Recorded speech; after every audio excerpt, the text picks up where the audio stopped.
మాదాపూర్లో Hydraa versus స్థానికులు అన్నట్లుగా ఉంది పరిస్థితి. సున్నం చెరువుతో సంబంధం లేని ఆస్తుల్ని హైడ్రా కూల్చేస్తోందంటూ నిరసనకు దిగడం హాట్ టాపిక్గా మారింది.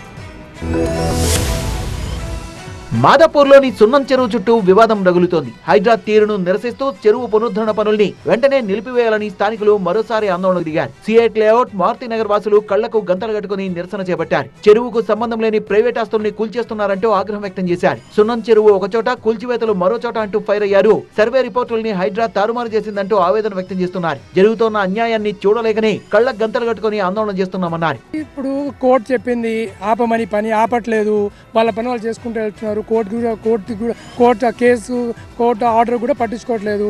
సర్వే జరిగింది, సర్వేలో క్లియర్గా రెవెన్యూ వాళ్ళు చెప్పారు ఈ చెరువు వచ్చేసి 24.12 గుంటాస్ అని.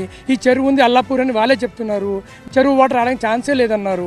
ఇంత చెప్పిన తర్వాత కూడా మీరు ఇంకా కూడా పనులు జరుపుతూనే ఉంటే మా పరిస్థితి ఏంటి? ఎక్కడికి వెళ్ళాలి? తమకు న్యాయం జరిగే వరకు ఊరుకునే ప్రసక్తే లేదంటున్నారు స్థానికులు. హైకోర్టు ఆదేశాలను ధిక్కరిస్తూ కూల్చివేతలు చేస్తున్న హైడ్రా తీరుపై ప్రభుత్వం వెంటనే స్పందించాలని డిమాండ్ చేస్తున్నారు. అవసరమైతే సీఎంను కలుస్తామంటున్నారు.